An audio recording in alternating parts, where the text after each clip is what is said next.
অবশেষে গীতার কাছে সাহায্য নিতে বাধ্য হলো অগ্নিজিৎ মুখার্জি। হ্যাঁ বন্ধুরা, গীতা এলএলবি সিরিয়ালের আজকের পর্বে আমরা দেখতে পাবো ভজন থানায় এসে রীতিমতো অগ্নিজিৎ বাবুকে অপমান করতে থাকে।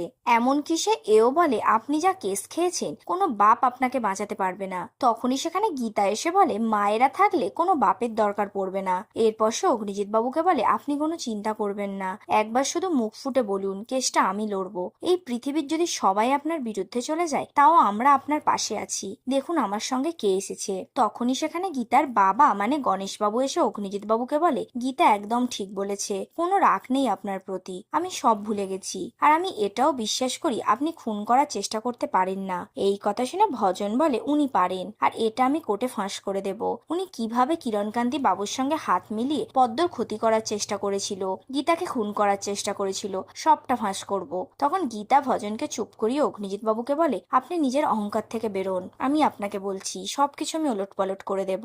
আপনি এইরকম একটা অপবাদ নিয়ে সারা জীবন বাঁচবেন কি করে? এইসব কথা শোনার পরেও অগ্নিজিৎ বাবু বলে, তোমার প্রয়োজন নেই, আমি আমার কেস লড়ে নেব, কারণ আই এম দ্য বেস্ট। তখন গীতা বলে, আমি জানি ইউ আর দ্য বেস্ট, আর সেই জন্যই আমার গর্ব হয়, কিন্তু এখন আমাকে ফিরিয়ে দেবেন না, গোটা পরিবার বাইরে অপেক্ষা করছে। উত্তরে অগ্নিজিৎ বাবু বলে, আমি ওদের সঙ্গে দেখা করব না, আমার খুব কষ্ট হবে, ওদেরকে বাড়ি ফিরে যেতে বলো। তখন ভজন বলে, ওরাও এখন বাইরে বেরোলে গণধোলাই খাবে, পাবলিক খেপেছে। উত্তরে গীতা বলে, কে গণধোলাই খাবে সেটা পরে জানা যাবে। এরপর থানার বড়বাবু সবাইকে চুপ করিয়ে অগ্নিজিৎ বাবুকে নিয়ে কোর্টের দিকে রওনা দেয়। তখনই ভজন কিরণকান্তি বাবুকে ফোন করে বলে, অগ্নিজিৎ মুখার্জিকে বাইরে নিয়ে যাওয়া হচ্ছে। এই কথা শুনে কিরণকান্তি বাবু বলে, তবে আর কি, স্লোগান তুলে একটা কেওয়াজ তৈরি করে দেব, একদম বদনাম করে ছেড়ে দেব, এমন বদনাম করব লোকটা মরতে চাইলেও মরতে পারবে না, আর বাঁচতে চাইলেও বাঁচতে পারবে না। আমার ছেলেকে জেলে ঢুকিয়েছে, ওদের বংশকে বুঝিয়ে দেব আমি লোকটা আসলে কে। আজকের পর থেকে গোটা পৃথিবীর লোক ওনাকে ঘেন্না করবে। তখন ভজন বলে, আপনি চিন্তা করবেন না,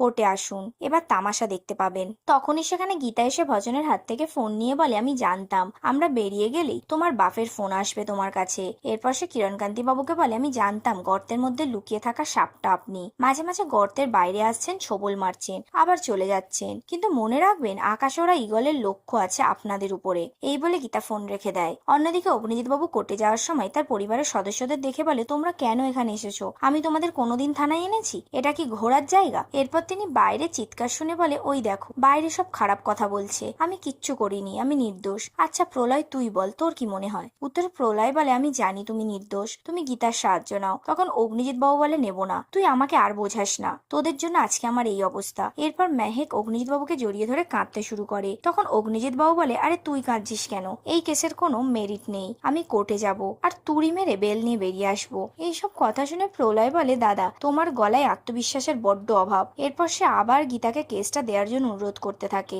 তখন অগ্নিজিৎ বাবু বলে, কারোর কোনো প্রয়োজন নেই, আর যদি প্রয়োজন পড়ে আমার মেয়ে তানবি লড়বে এই কেস, আমি কোনোভাবেই গীতা এলএলবির কাছ থেকে সাহায্য নেব না। আর ও কে? ওকে কেউ চিনতো নাকি? আমার জন্য ওকে লোক চিনেছে। তখনই সেখানে গীতা এসে বলে, আপনি ঠিক বলেছেন, আপনাকে আমি হারিয়েছি বলেই আমাকে লোক চিনেছে, কিন্তু এই মুহূর্তে কেসটা খুব কমপ্লিকেটেড, আপনি একটু বোঝার চেষ্টা করুন। আপনার জন্য যে ফাঁদটা পাতা হয়েছে আপনি কিন্তু তাতে পা দিয়ে দিয়েছেন, আমি বারবার বলেছি আপনার কিন্তু সাজা হয়ে যাবে। উত্তরে অগ্নিজিৎ বাবু বলে, কে সাজা দেবে আমাকে? আমি Agnijit Mukherjee, I am the best, আমি পারবো। এই বলে অগ্নিজিৎ বাবু কাঁদতে কাঁদতে সেখান থেকে চলে যাবে। সেই মুহূর্তে স্বস্তিক এবং সাত্বিক অগ্নিজিৎ বাবুর সামনে এসে তারা তার পাশে আছে জানায়। এরপর বড়বাবু অগ্নিজিৎ বাবুকে নিয়ে কোর্টের দিকে রওনা দেয়। আর এখানেই আজকের পর্বটি শেষ হয়। গীতা এলএলবি সিরিয়ালের প্রতিদিনের আপডেট পেতে আমাদের চ্যানেলটিকে অবশ্যই সাবস্ক্রাইব করে রাখুন। ধন্যবাদ।